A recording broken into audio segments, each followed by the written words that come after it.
Thank you so much for taking the time, man. Hey, welcome. Happy to be here. Yeah, so can you give the audience like a little bit of your background and what led you to the story of the Allman Brothers? Well, in the broadest sense, I mean, I'm a journalist, I'm a writer, and they're a good story, you know. So, like, even if none of the following that I have about to say had happened, I think I would still be interested in telling the story. And same with Stevie Ray Vaughan. It's like, I do love his music and the Allman Brothers music very much. And that is important to me because these books become like these incredible deep dives where I spend a couple of years like so down the rabbit hole that I can't imagine doing it for someone whose music I didn't really love and respect and think was worthy of that much brain power.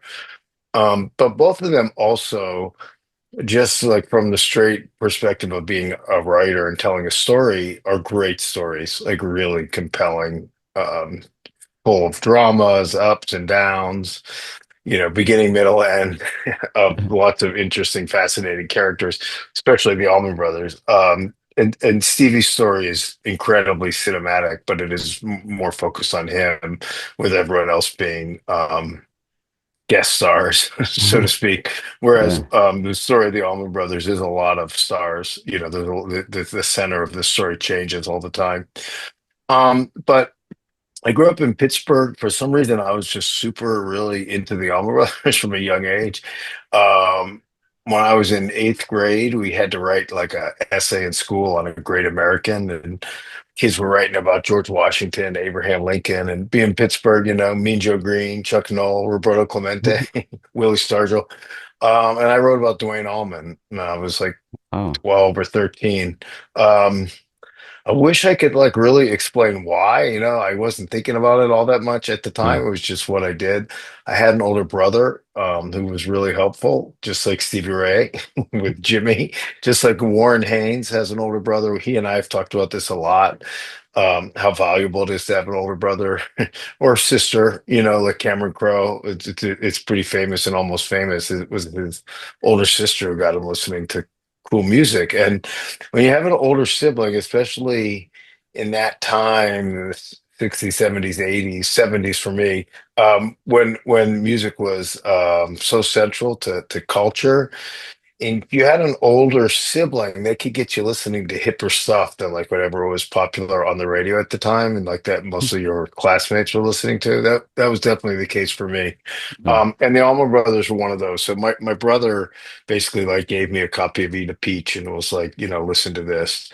Um, and Yeah, so I got really into them. And then, but it's not like it wasn't a straight line. I went through all kinds of other phases. Yeah. I went to college. I got really, really deep into live blues, and a little bit into like punk and not really like hardcore, but punk-ish music. I mean, early Replacements, The Cramps.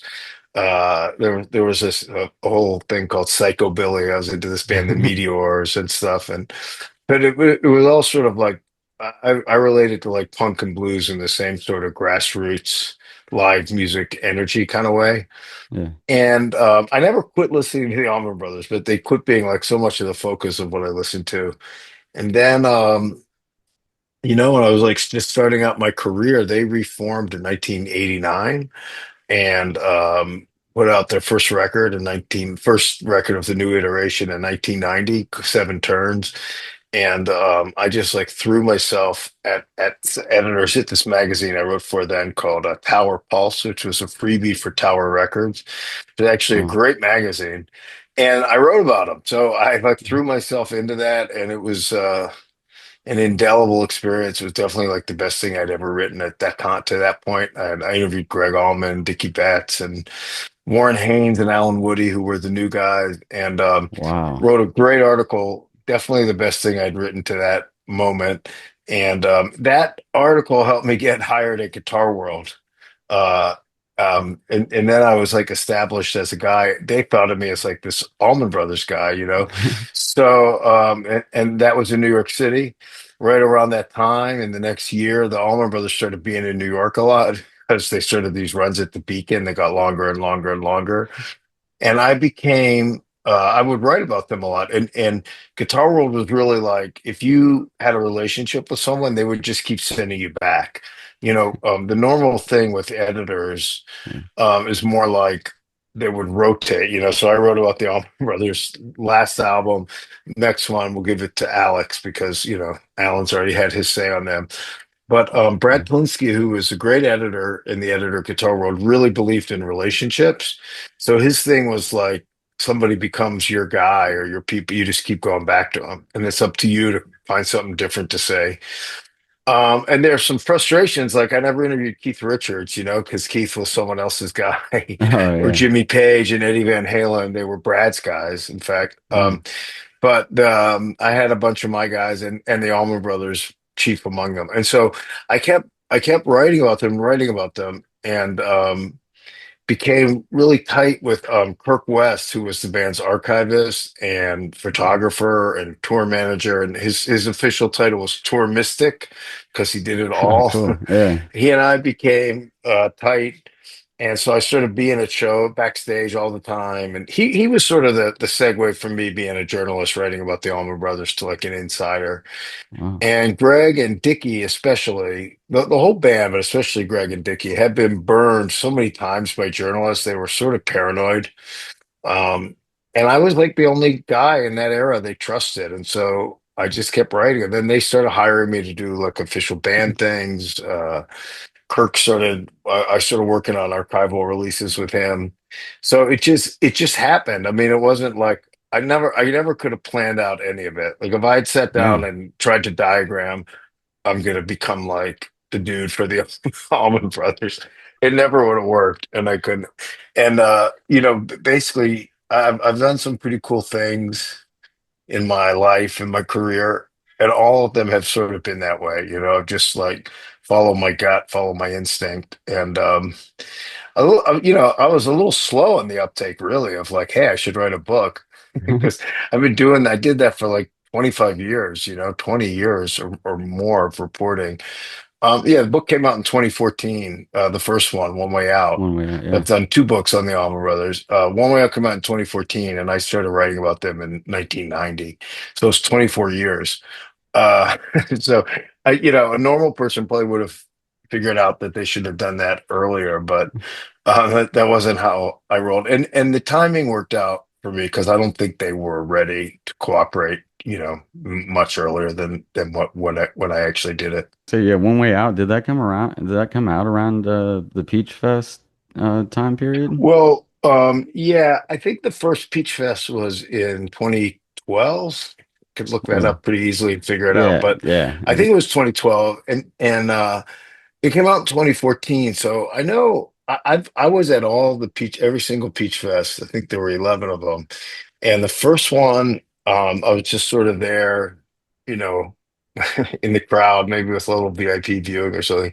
Then after that, by the next one, I was actively writing One Way Out, and I was Oh wow, backstage the whole time with yeah, so that was 2013. Then 2014 it had come out, and I did like a big event there, and wow. um, it was cool. And one of the things that happened was um, in about a year, I think it was 1 year before One Way Out came out, Greg's memoir came out, Crosses a Bear. Hmm.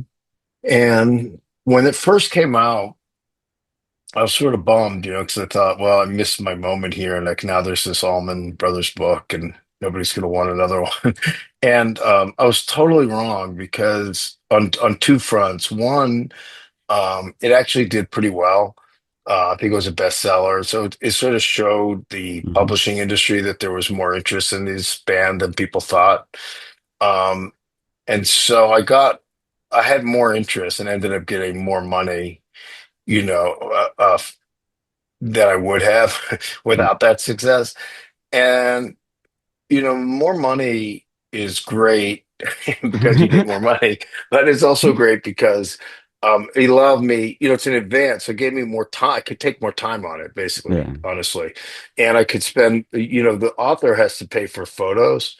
So it could be Okay. really a burden. So Yeah. Because I had made pretty good money, I was just like, the hell with it. I'm gonna like spend a bunch of it on photos.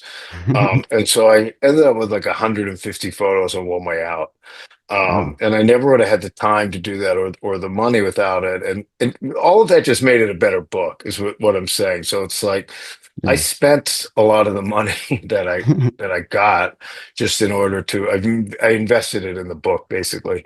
And I was able to do that because I got a pretty decent deal.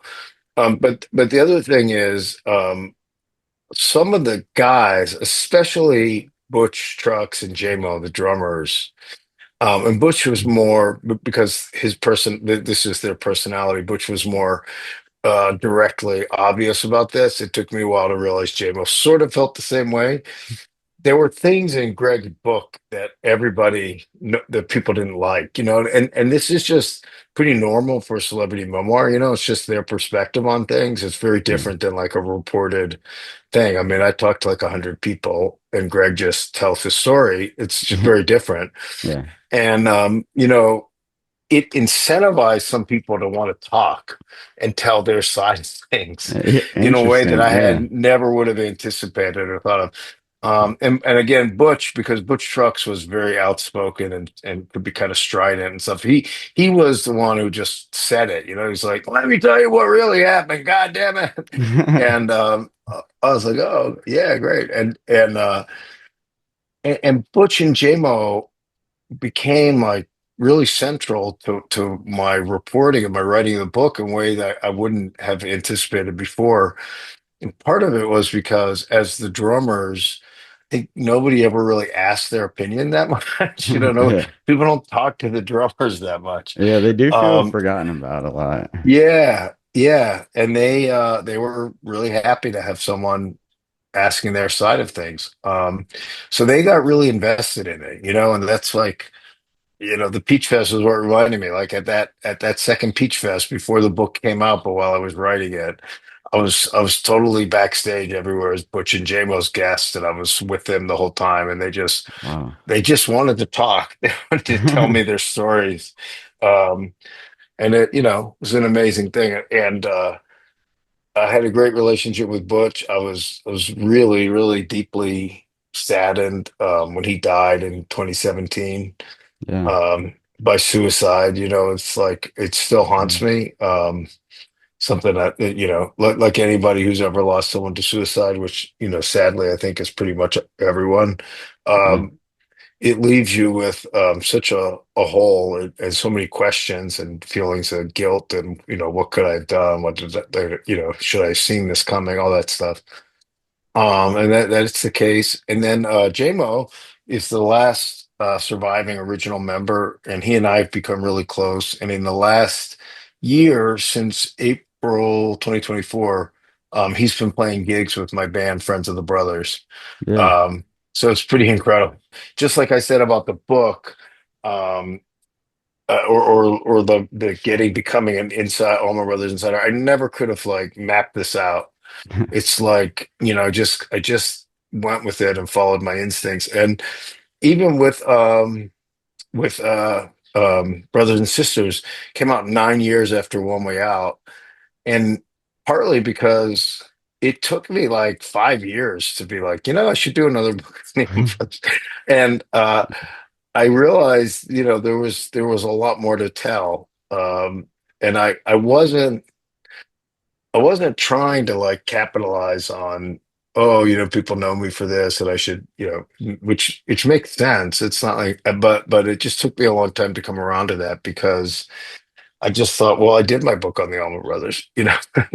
what else? But there was a lot more to say, and I mean, I'm really, really glad I did. I feel like Brothers and Sisters is a great book. I think I've done 4 books. I feel like it's my best one. So Yeah. I'm really, really thankful, happy that I came around to doing it. And I still, yeah, I just sort of laugh at myself because it always takes me a while to realize the obvious. Like the first one was, I should write a book on the Allman Brothers. And the second one was, I should do another one. And even the Stevie Ray book, I could have, I have loved Stevie. I knew how great his story was.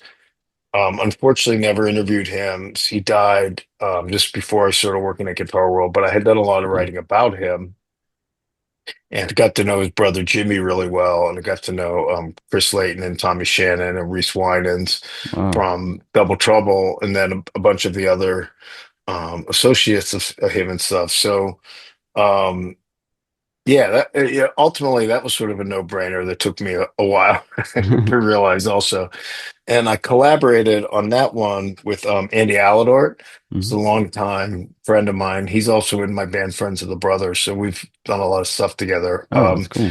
But he interviewed Stevie 4 times. He had these great interviews with him. Wow.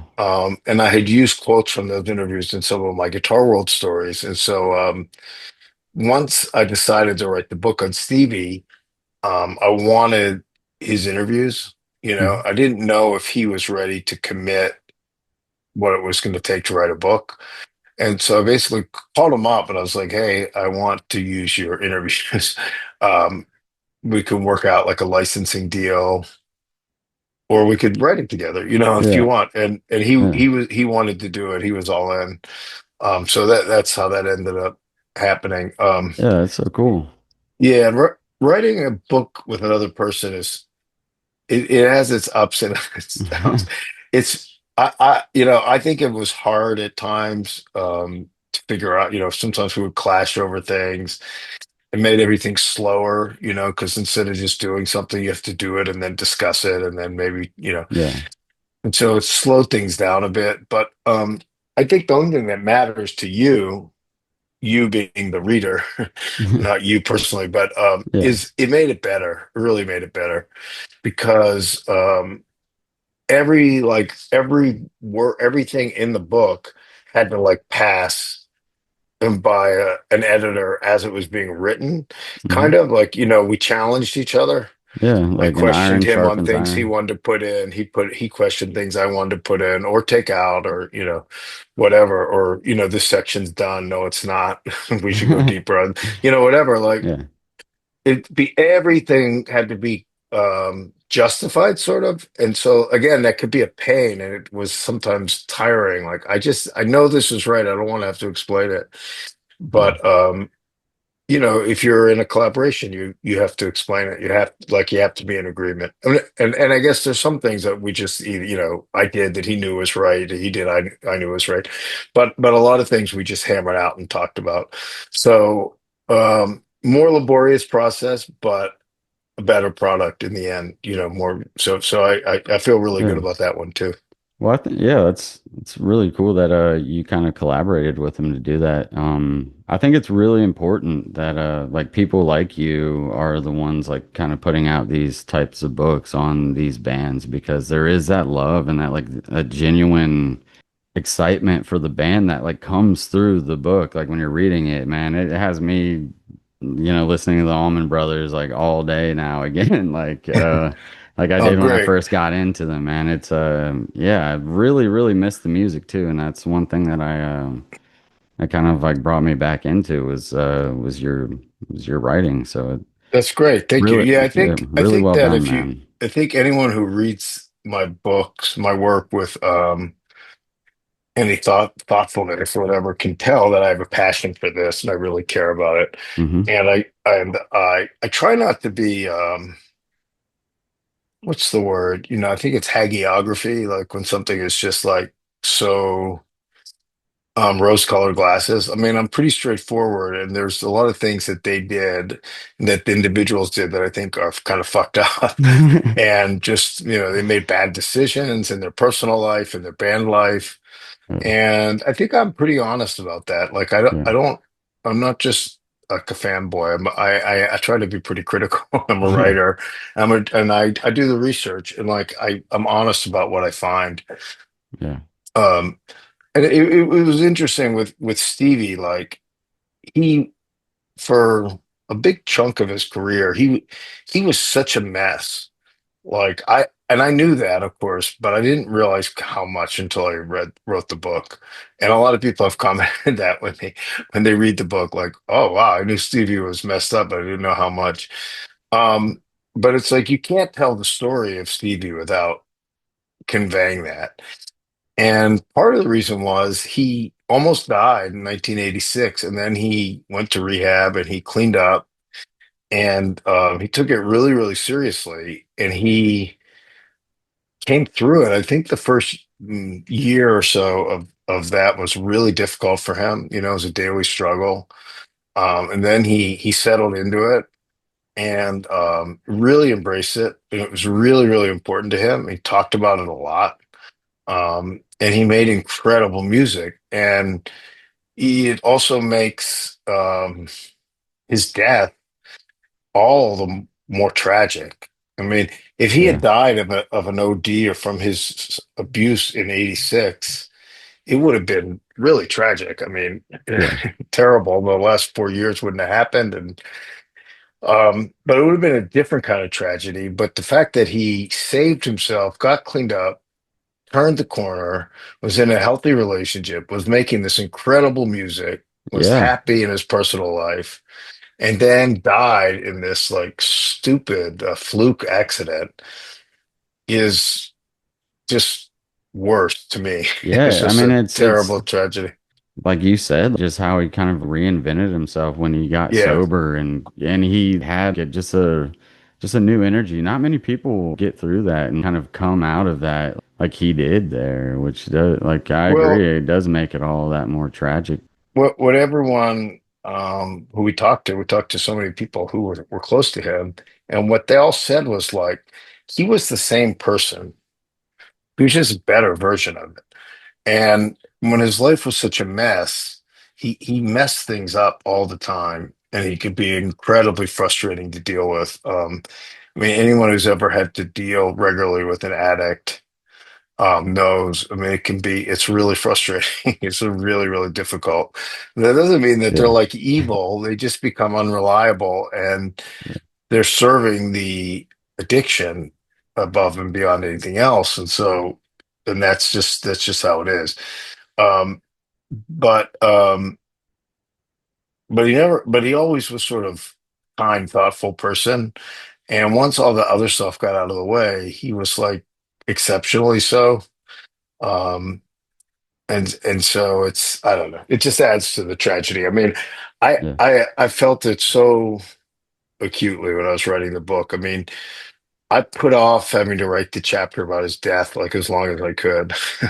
And Yeah. then even when I was after we finally wrote it, and then when we were going back and editing it and stuff, I kept skipping around the chapter because I had to like really steel myself to be ready for it.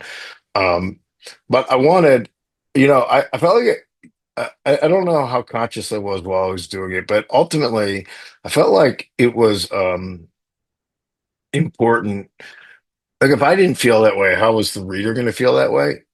And I know that pretty much everyone who picks up the book knows before they get to page one that what happened to Stevie. You know, it's not like a surprise. Obviously, he died in 1990, but I felt like it was important to still be able to convey that in a way that has a huge impact. I wanted the people when you get to his death that it should knock you on your back Yeah. because you know that's that was the effect of it for so many people. Hmm. Certainly everyone who knew him, but also I think his fans. So I needed to figure out how we could convey that, and I think we did. Were there any similarities in writing about Stevie's death and Duane Allman's death? Yeah, one of the biggest similarities I think is that I was really really struck with this when I wrote about Dwayne in One Way Out, and then again, when I wrote about Stevie, for the people who were closest to him, to them, the their death was like the biggest, I mean, worst, but the biggest, most important moment in their lives. And they talked about them as if they were still alive, as if they, or not as if they were still alive, but as if they had died like yesterday, Yeah. you know? Yeah. And they really made an impression on me. Like it wasn't old news. It was like the person had just walked out of the room, Wow. you know, Yeah. because they were so vibrant, they were so alive, they were so much the center of their lives for everyone in the Allman Brothers, and their uh, orbit, and for everyone in Stevie Ray's orbit. I mean, they were like the sun that everything orbited around. And so they were so alive, they were so vibrant that the thought of them being gone was almost unthinkable. Like, how could someone so alive be dead? Yeah. You know, that was an exact line that people said to me about, well, each of them separately. You know, it was just Yeah. like unthinkable, unimaginable how is this possible? Both are looked at as two of the greatest guitarists of all time. The impact that they have on just music in general is incredible. I mean, listening to kind of the interviews after Duane's death and Brothers and Sisters, man, they were taking it pretty hard. It was Yeah. So do you listen to the audiobook? well, yeah, I got the Yeah. hardcover, and then I also listened to it at the Yeah. same time. I don't know why. Oh, I'm oh, just kind cool. of like, Thanks. Yeah, and you can use some of that on your podcast if you want. oh, dude, thanks. Would be cool. I think it'd be good for people to hear. I feel like that the audiobook for Brothers and Sisters actually might be my greatest piece of art because we created something kind of new with it. I read it as you said, which was really important to me because I knew I could do it. I've done some of it before, and I didn't. Hmm. I just like it more when the author reads. Yeah. I like listening to it, and so that's what I wanted. And it was such a personal book for me.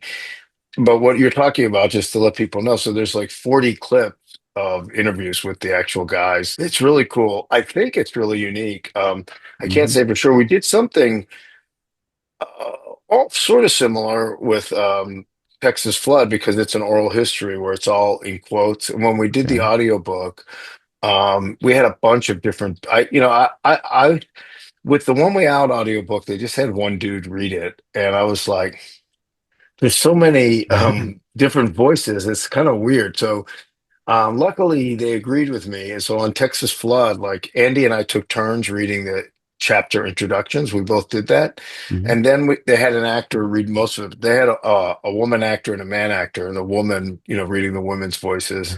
And she was from Texas. And, I had, so we had some communication with her. She was a big fan of Stevie Ray. So that was cool. Like it wasn't just a gig. She got it. But Yeah. we had three or four of the guys read their own parts. So Chris Layton did, Reese Winans did, Denny Freeman did, and maybe Tommy Shannon did too. Can't remember if Tommy did it or not. But there were at least three or four guys who did it, and it was really cool. And it's funny because at one point we got a call from the producer who, we had already read our parts and dealt with them, and they were like, Chris Layton wants to change his lines.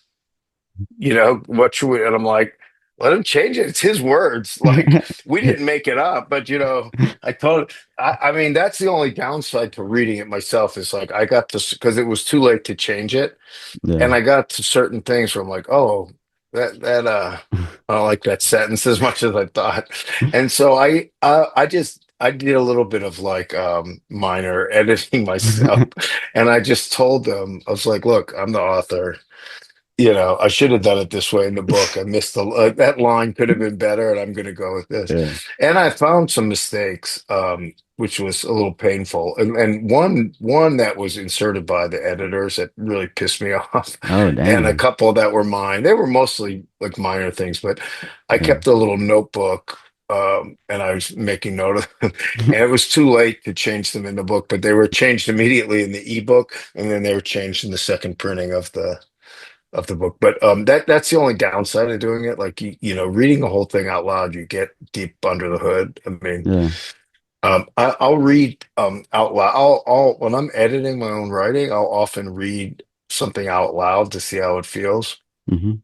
It's a great practice for a writer, but I never actually have read like the whole book out loud, and that's just would take too long. But maybe I should try next time because you do realize things. You're like, oh, that could be better, or oh, that kind of repeats what I just said like two paragraphs ago. I could take this one out or whatever. Yeah, Um, well, I think the audiobook is like a really, really cool piece of art, like you explained. Like it has the actual interview clips in it, and it's you speaking, it's you reading it. It's all just very cool, and I'm glad I like dove into it because I don't think I've come across any other audiobooks like that. I yeah, mean, thank you. I appreciate it. I don't know for sure if it's completely unique or not, but I feel like it is. I just can't yeah, I because just I'm found not it super. sure. Yeah, I just found it super cool, man. Like I just yeah, it made me a huge fan of like your overall work, and I Oh, think you, thanks, man. I yeah, appreciate that. yeah, of course. Does I guess like the plan, like being a musician, do you write also like as a musician? Yeah, I do. The reason I'm hesitating like that is I haven't written anything new in a while. Yeah, Um, I don't. It's funny because like I don't really consider myself a musician. I am a musician. I mean, I play guitar and I've played a lot of big gigs. I play with yeah, some great musicians, but um, I think of myself more as a guy who plays guitar. Because um, I have played with so many great musicians, and of course, I've interviewed and been around so many great musicians, and I know what goes into it. And yeah, I never have really put in the time and mental energy to be great at it. I just know I haven't, and I have done that with writing. That's why I feel like really yeah, confident in my calling myself a writer. yeah. Whereas a musician, I've done some great stuff. I have a good ear. I'm a really good band leader, and I'm really good at putting bands together. Like I'm just like an honest assessment of my strengths and weaknesses. And I'm good at playing acoustic guitar in a band setting. I've done some solo and duo gigs and stuff. I used to do quite a lot of them actually, but I Oh, just kind cool. of realized like I'm not a great. I don't finger pick really. I mean, I do some basic finger picking, but I don't really finger pick. I can't really carry a song strictly on my guitar the way I'm like a really good, solo guitarist can. But Yeah, I'm good. I'm good at playing acoustic in a band and like fitting it into the spot, like in between the bass and drums and yeah, electric guitar and being like a gluey sort of thing. Finding some kind of cool chord voicing. That's some interesting rhythmic things with my right hand. And so I've just realized like I do that stuff pretty well. But if I'm thrown into a different setting, I'm just not that versatile. And like my the friends and people I play with who I consider great musicians, like they can pop into so many settings, any setting, really, some of them, and just be great, make it better. And I'm not really like that. So if you hear me in the right setting, you'll be pretty impressed with me. yeah. But if you hear me in other settings, you'll be like, man, that dude can't even play. And I just don't. And so with songwriting, which is, part of that same continuum, Hmm. um, I've written some pretty good songs when I've been in the right setting in bands that needed songs and like, hey, let's write some songs. Yeah, And we've come up with some pretty good stuff when I've been in a band and I feel inspired and with the right guys. But I don't sit around and write songs otherwise if I yeah, don't have a need to produce songs. And so I haven't written a new song in a while, although I write parts of them all the time. Like I have voice memos. Like if I needed to, yeah. if somebody said to me right now, you have to finish an album in 6 weeks or some crazy thing, I could start pulling those together. Like I could do it, man. Yeah, I have some I had to get together with some awesome musicians that I play with and we'd hammer them out. yeah, Um, I've done it enough and successfully enough in the different settings that it's really useful, like just in terms of writing about music and interviewing musicians. I mean, I do understand the process. I've written music, I've played a lot of gigs, I've recorded an album, I've been in the studio. I've worked with producers, I've Yeah. worked stuff out with bandmates on how something should sound. I understand Yeah. mixing and recording and all that. So that probably gives me a leg up on like a lot of other rock journalists. But like I know you recently had Elijah Wald on your show, Hmm. who like I've listened to his stuff. He's a great guitar player. Um, I'd say he's put in a lot more time, is more dedicated to that craft than I am, and I admire that. Just for myself, between like having a podcast and like doing the songwriter thing out here in Dallas, it's kind of like the two things kind of feed off of each other where you get really inspired by each of them, like, and they kind of intertwine in a really cool way. And yeah, just I thought one of the cool things like in Brothers and Sisters was like Greg Allman's kind of folk Yeah, singer-songwriter thing that he was kind of going through. yeah. I wrote about that in One Way Out too, and yeah, I'm really proud of that. I think I have helped illuminate that side of him because that was in a way Greg's heart and soul. Really? He had come through a lot of different things, but then, he and Duane and their band, the Allman Joys, ended up getting signed to Liberty Records and being out in Los Angeles in 1967, 68. Mm. And the record label changed their name to the Hourglass. And they were really like in that machine where like they were told what songs to play, how to dress, they changed the name of the band, Yeah. etc. And Dwayne ultimately like just didn't like it. I mean, he neither of them really liked it. Dwayne hated it. He just couldn't Yeah. deal with it. And so he split, you know, Yeah. and Greg stayed out there. Now, Greg, it's a little debatable. He told me, many times in interviews, like, well, I had to stay, because we had a contract you know, and part of the reason that Dwayne, when they were Dwayne didn't like it, is like when they were forcing things. Greg was obviously a great singer. Hmm. He wasn't as great of a singer as he was even like a year later because he was singing more naturally of his own material. But he was a great singer, like Hmm. without a doubt. And he was already writing songs. Some of them were starting to be pretty good. And he was really good looking. And so, out of all those talents, the only thing the record label really cared about is he can sing pretty good and he's really good looking. So, Buck Dwayne, guitarist Yeah. is a dime a dozen. That was like how the record label viewed it. Wow. Um, and Greg, I think, liked it a little more than he ever wanted to admit, because he wanted to Yeah. be a star, and there's nothing wrong with that. I mean, how many, that's the story of rock and roll, right? Yeah. But while he was out there, they had been signed by uh, Bill McEwen, who's the brother of John McEwen, one of the founders of the Nitty Gritty Dirt Band. And Bill McEwen he also managed the Dirt Band, and he was, out there running bands. And like one of the guys he managed was Jackson Brown, who was like 17 and was briefly a member of the Nitty Gritty Dirt Band. And Greg met him through all those connections. And at some point, Jackson lived with him. They Oh, were wow. roommates. It's not really clear. I could never quite figure out Hmm. if this was something that went on for like a week or like months or yeah, I don't know. Like I Yeah. tried to figure it out. Nobody could really give me a good answer. But they roomed together and and uh, through all those nitty gritty dirt band guys, but especially Jackson Brown, Greg got exposed to like that whole world out there of like singer-songwriter that hadn't quite totally come into fruition yet. That was like a couple years before ahead of like the Laurel Canyon thing really taking off. But it Yeah. was obviously out there and it was starting to happen.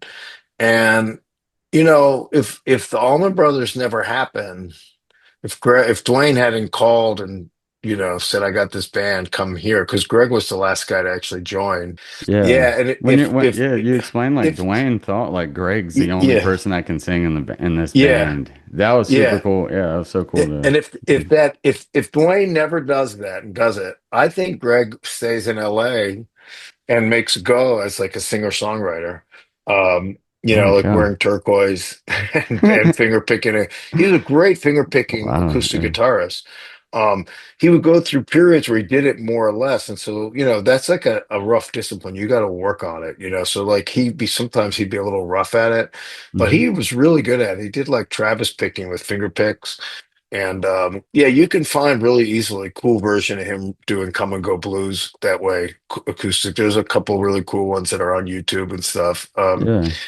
And that gives a pretty good insight into like that side of him.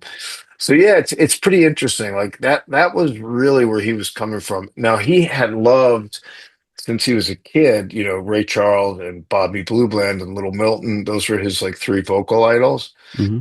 And I think this quote is in one of the books, but Greg said to me one time, I said to him, sometimes it seems like you wanted to be like Jackson Brown, write songs like Jackson Brown, sing like Little Milton with a R&B band, with Ray Charles band or something. And he said, "Yeah, man, that's it. That's exactly it."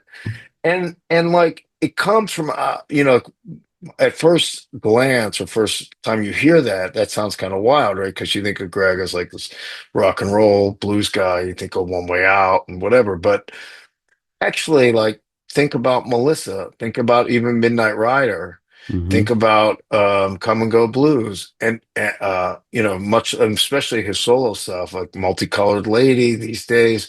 Hmm. Just think of all those songs as like coming from a singer-songwriter tradition. It makes total sense. Like, why Yeah. not? Like a guy on a chair with a jean shirt and turquoise rings playing Midnight Rider or Melissa. Yeah, hell yeah. I mean, Yeah. that makes total sense.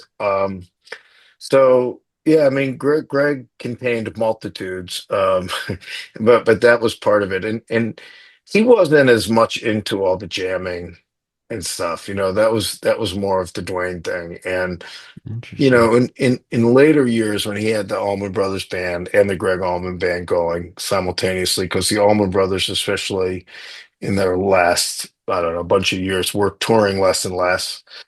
And Hmm. so he had more time to do the Greg Allman Band. And the performances were really different.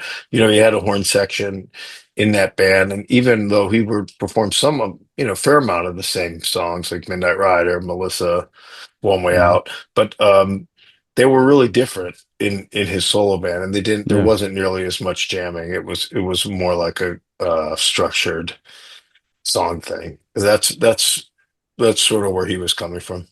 Yeah, I remember catching him solo, like with the solo band, I guess it was maybe a year before he passed away, a year or two before he passed away, in Dallas. And I remember him like getting on the acoustic and playing a couple songs like that.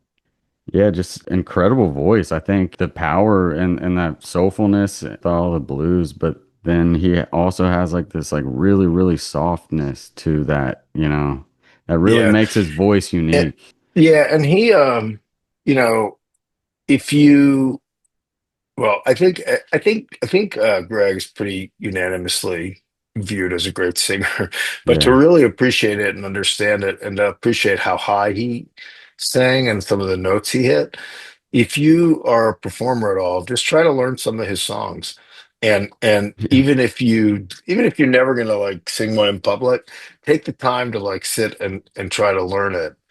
Something that one of the ones that's not a 12 bar blues and it's tough. I mean, he hit some high Yeah. notes, and Stevie Ray as well, by the way, because you know, when we had Texas Flood coming out, Andy Aladort and I did a bunch of shows, which is kind of a cool thing. Like we could go out and promote the books by doing shows, and I would sing a few of the songs, and I had to really work at it to sing. Stevie had a pretty high range, Yeah. um, and also a great singer, underrated singer. He himself was insecure about his singing all the time, and Greg was insecure about his instrumental ability. Oh yeah, true. Yeah. Not his singing, but his instrumental The ability. organ, right? Yeah, and then guitar, every just in general, just being like playing an instrument. Hmm. And Stevie was insecure about his singing, but when you delve into it, both of them were, you know, much better at their weakness than they ever acknowledged or got around to. And it's, Greg was a singer. He was like played rhythm electric guitar, really was his instrument coming up. And then sometimes he played little keyboards. And when he got to the Allman Brothers, he had never played the Hammond B3 organ ever. Holy And cow. he got to the first rehearsal and they had one there for him. And he always said they left it for him with two joints and said, "This is your instrument, figure it out." And left him for Dang. like 2 days. He played, he had played piano in bands, so he knew the keyboard. Yeah. But the Hammond B3 is a whole different beast. Hmm. So if you listen to like, the Allman Brothers' first album, uh, was recorded in August of '69, and all of that happened in March of '69. So the guy had only been playing the organ for like 3, 4 months. Wow. It's like, Yeah. what? What? You know, so of course you can understand why he was insecure because you just think of like yourself, like if you do something for 2 months and then you're thrown into like recording an album with this incredible band on this instrument that you've been playing for 2 months, you're probably going to be a little like, I don't know if I'm good enough. Yeah, your brother's the And best guitarist in the world, yeah, practically. and Like, he felt that way, and I think he got better and better at it over the years. And he never was like, Chuck Leavell on the keyboards. Clearly, he was pretty rudimentary. yeah. But the thing with the organ, with the B3 in that context is it's so much about coloring and texture. Hmm. And he was great at it. I mean, he really knew how to use the Yeah. drawbars and change the tone and the coloring and the sound. Um, yeah, he wasn't a virtuoso, but I think he did what he did pretty great. Yeah, Um, he definitely settled into that. yeah, Um, yeah. I never even like said it quite like that. When I say it, it's really striking, like that he had only been playing for yeah. whatever. Well, it was from March to August, so I said it's a little more than 3 months. April, Wow. May, June, July, August, 5 months. He'd been playing Gosh. the organ for 5 months when he recorded that album. Holy cow, man. Yeah, Yeah. there's so many like surprising like thing. I mean, well, I guess to me, one of the things that I found super cool and kind of got me into like a whole different aspect of it was Dickey Betts like songwriting and like his like guitar harmonies. Yeah, Dickey was, you know, also super, super interesting guy. And one of the things he said to me that resonated for the whole band, because I said to him one time, "How were you guys so mature at such a young age?" And he said, "Well, we weren't a garage band. We were a nightclub band." And, um, I think the only two guys in the original band who graduated from high school were Butch and J-Mo, as a matter of fact, the drummers. Yeah. Butch went to college for like a semester at Florida State and then dropped out because he was playing music so much. But the other guys all dropped out of high school to pursue. Oh no, I'm sorry. Greg graduated high school. Greg graduated high school. So Yeah. half of them did.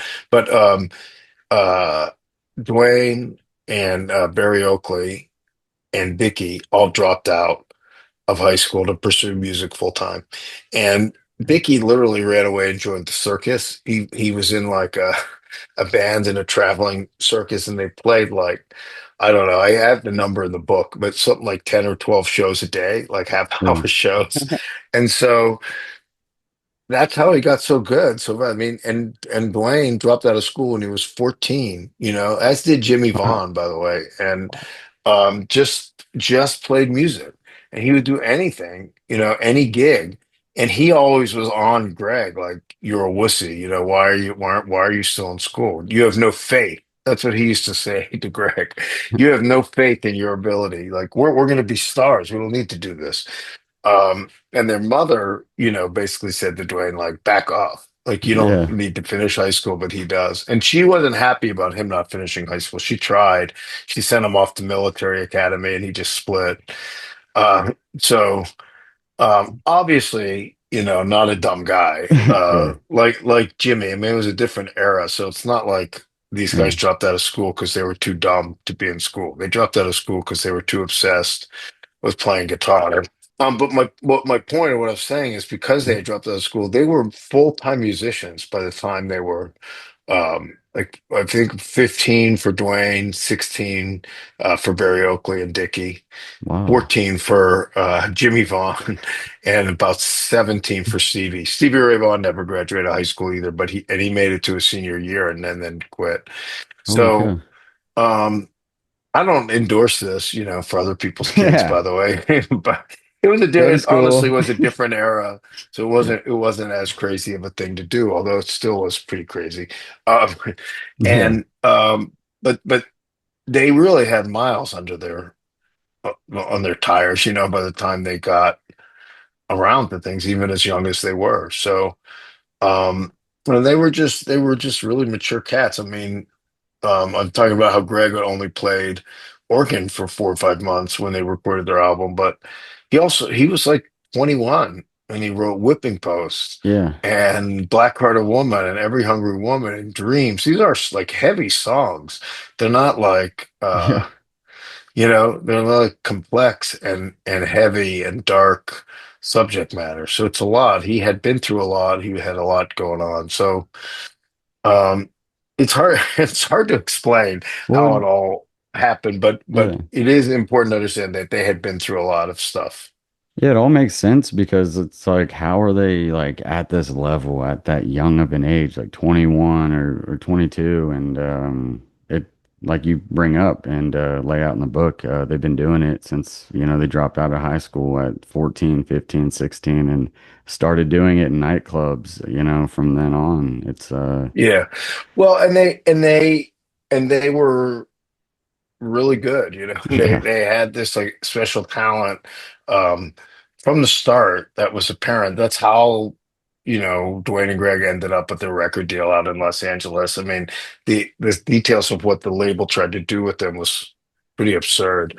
Um, Yeah. but they got the deal because they were really talented and people could hear that. And wanted to give them a shot. So it's just that combination of everything. And it was obviously an incredible era for music. It just was. Yeah, which is another like kind of like point that you kind of lay out is like their influence with the Grateful Dead and kind of what spawns throughout all of that. Yeah, I felt pretty proud about that too because I'm pretty confident that this book, Brothers and Sisters, is the most extensive reporting there's been on the relationship between the Allman Brothers and the Grateful Dead. And Yeah, I go into it a little bit in One Way Out, but it's one of those things for like one of the things that was cool about writing a second book about them is I realized after One Way Out came out, and then when I would do press and just do events or just talk to people or whatever, I could start to see certain um misconceptions, and things that I mentioned a little bit in the book, but I didn't really go into. And I was like, oh, I should have written more about that. And part of it was the relationship with the Grateful Dead. So in later years, Greg would say really negative things about the Dead. And yeah. so everyone thought that Greg hated them. And the Dead just didn't say much about the Allman Brothers until post Jerry. Some of the guys got really involved with Phil Lesh, especially Warren Haynes and Jimmy Herring. He was briefly an Allman Brother, but Allman Brother family. Hmm. Um, but that was all like stuff that happened later.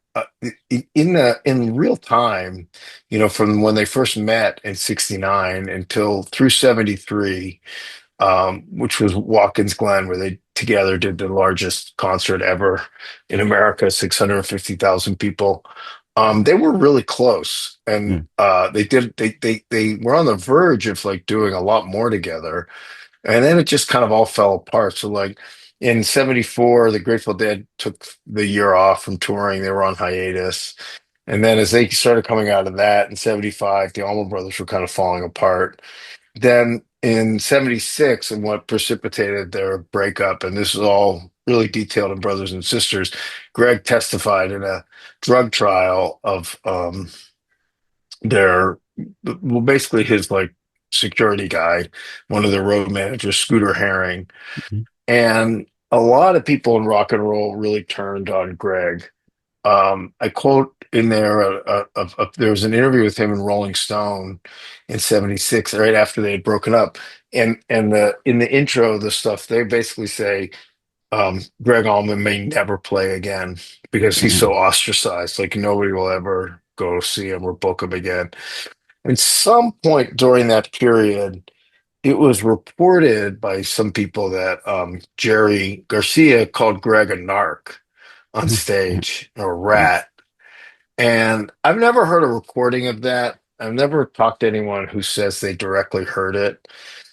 And so I don't know if he said it or not, but he did seem to think that. More importantly, Greg thought that he said it. And so Oh, Greg was really hurt. And then he started saying how he hated the Grateful Dead and they were boring and all this stuff. But that was later down the road, and it really came from him yeah. being hurt from all this Yeah. drug trial stuff when a lot of people turned on him, not just those guys. Um, and so that became like the history later, and so people lost sight of the real history, which was Hmm. okay, yeah, they had a falling out that really was just about Greg, not the bands per se, and it obscured like how close they had been. You Yeah. know, they didn't just like do shows together and show up and play and not see each other. I mean, they interacted a lot. They considered themselves peers and friends, and and especially you know early on it was Duane and Jerry. You Yeah. know, Duane sat in with the Dead a lot. He loved Jerry Garcia, he loved the Grateful Dead. After Duane and during that period when Duane was alive, Dickey never sat in with them.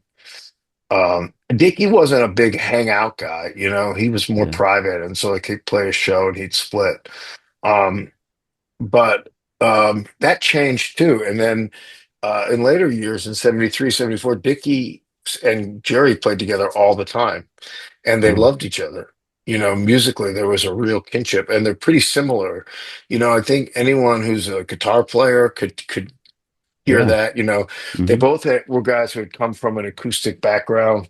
Dickie played bluegrass. He calls it string music. That's what it was called before bluegrass in his family. Yeah. He played mandolin and ukulele and fiddle before he ever played guitar.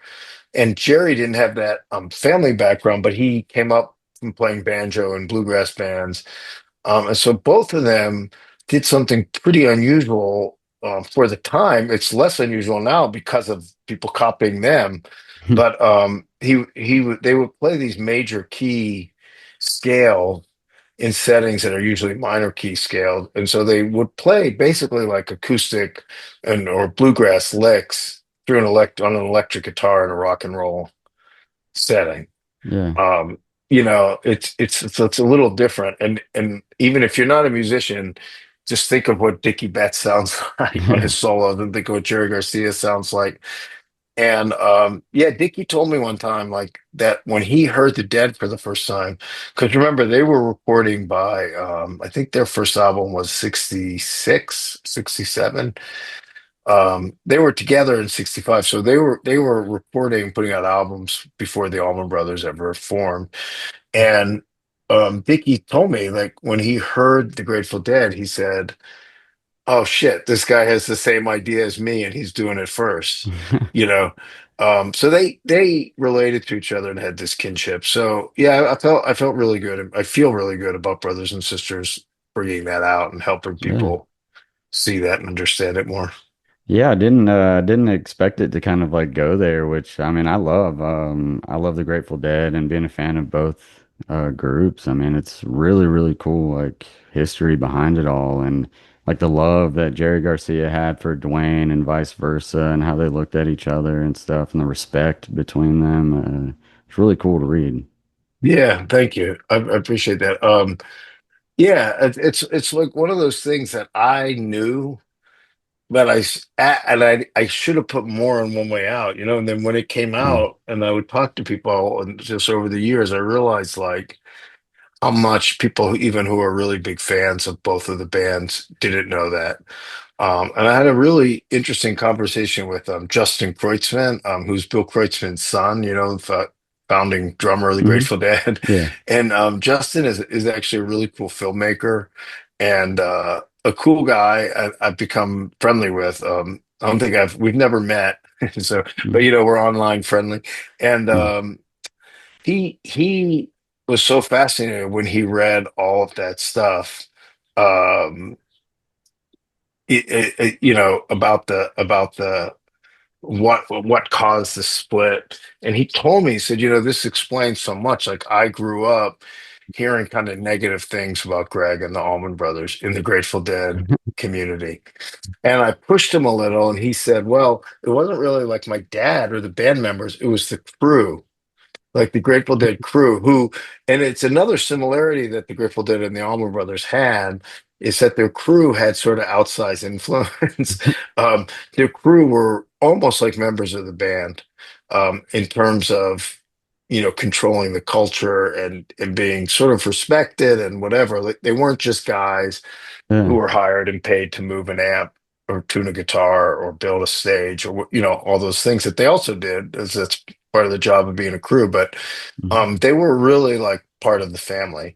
And apparently the Grateful Dead crew guys really, really took offense to Greg testifying in a drug trial, specifically against a crew member. Yeah, That makes was sense like a now. violation of you know, of two codes to them. One, just like you don't testify Yeah. in a drug trial, and two, you don't rat out a crew member because they were the crew members, right? So, Yeah.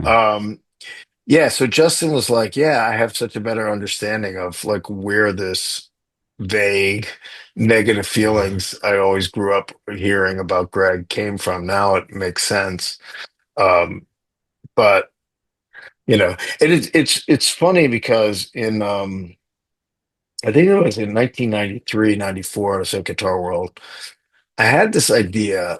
I wanted to do a cover story with Dickey and Jerry.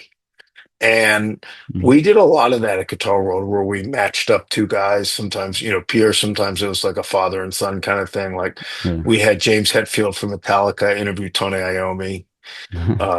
We did a lot of stuff like that. I had Zach Wild interview Leonard Skinner because he, Holy he loved hell. them. Yeah. Yeah, I was there for that one. So Wow. um, I wanted to do Dickie and Jerry, and Kirk West, who I'd mentioned earlier, who was like the Allman Brothers tour mystic, do it all guy, and it was also a big Deadhead, and he loved it. They were always frustrated because like after in this latter era, they never did anything with the Dead, and Kirk was like, if we could get Jerry and Dickie in a room together, they will still love each other because they really loved each other. They haven't seen each other in 20 years or whatever it was at that point. And they'll still love each other. And I bet you before you know it, they'll be playing shows together. So he was all in, and the Allman Brothers in general were all in on making it happen. Um, and I was pitching it to the dad guys, and I thought at one point I had some real progress, and then I realized like it just wasn't happening. And so I kind of dropped it, and then we finally here I'll show you. We did we did the long-awaited cover story with Vicky and Warren. Oh, wow. I That did is that so one. cool. That was July 1994 issue, and Man, Dickey signed it. He said, "Alan, thank you for a great article, Dickey Betts." And Warren wrote to Alan, "Thanks for the story. All the best, Warren." Kirk got that. man, Kirk had them sign it and gave it to me, and then I framed it. But that is so so I'm really cool. proud of this. I'm glad that we Yeah. got to make it happen. But Wow. this was really supposed to be, the idea was it was going to be Dickie and Jerry. And when it was just taking so long to happen, we were like, ah, hell with it. Let's get the Allman Brothers on the cover. And I'm really glad we did. But I'm really bummed that we didn't get that Yeah. Dickie and Jerry thing. It would have Yeah. been epic, and I never got to interview Jerry. That would have been the Yeah. big one. So You got to talk to that's Bob Weir, right? yeah. I've talked to Bob Weir. I've actually talked to Bob a bunch of times. Wow. That was later. I mean, post Jerry. I don't think I Yeah. ever talked to Bob while the Grateful Dead was active and Jerry was alive. Yeah. But I've interviewed Bob a bunch. I've done a couple of big Guitar World stories. I did a big feature on him in the Wall Street Journal, some smaller things. And Bob is great. I mean, I love the guy. He's smart, he's thoughtful, he's quirky, Yeah. kind of just like his music, really. Like his personality and Yeah. his guitar playing and songwriting are pretty aligned. Like there's not, it's cool. I mean, he's a cool cat, man, and I mean, I don't know how old Bob is now, but he's a little younger than you think just because he was so young when they started. He was like 16. Um, and they're coming up on the 60th anniversary of Grateful Dead, so he must be about 76, 77. Um, but an amazing guy also, Yeah. such a quirky, weird player, and he's been so disrespected by even like the Grateful Dead fan base used to like really just rag on him, I think, and it's like, hey, Jerry obviously liked him. That was he gave Jerry what he wanted, or he wouldn't have been there for Yeah. 30 years with him. You know what I mean? Yeah. It's funny because the first few years of the Peach Fest, I think it might have been that 2013 when I mentioned I was like with Butch and J-Mo and stuff. But one of the headliners on the maybe the first night that wasn't the Allman Brothers, because the Allman Brothers would always headline. Actually, I Hmm. guess they headline both nights every year. So maybe it was like right before them was Rat Dog, and so they play whatever, and then the Allman Brothers played, and then I went back to the hotel. I was staying at the Hilton in Scranton, which was the hotel the Allman Brothers stayed at. And I later years always stayed up on the mountain closer, but Yeah. um, I rode. It was cool because I could like get a ride back down with Butch and stuff. It was cool. And then Yeah.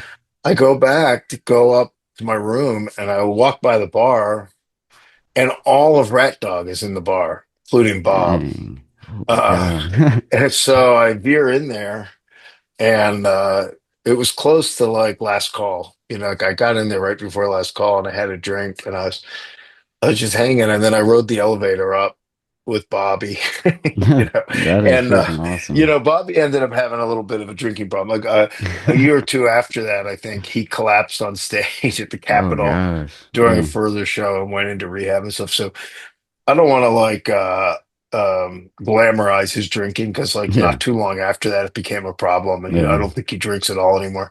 But still, it was pretty cool that Bobby That's was just wild. hanging with the Yeah. whole band, and it wasn't a private. It was just the Hilton Scranton bar. They were all in there, and it was totally cool.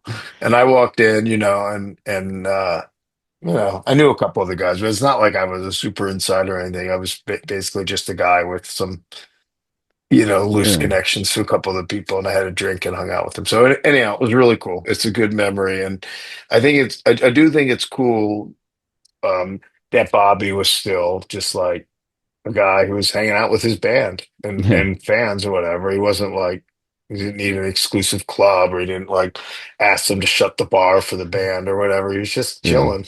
Yeah, it's super cool, man. Well, I'm sure I've already taken up too much of your time, but I just want to say, man, it's been such an honor to get to talk to you. I really, really appreciate you taking the time.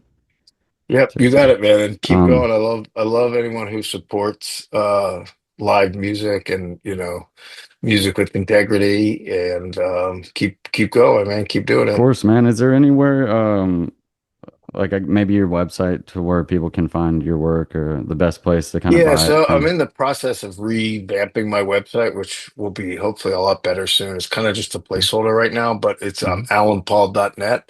Hmm. And the easiest way to find me really is on social media. Like I have a pretty active Facebook page. It's Alan Paul Author, and I'm Okay. on all the other ones too. But that's the one where I have kind of the most action, and I interact with people a lot. So yeah, go up there, like the page, and pop in, do some posting. We'll keep it going.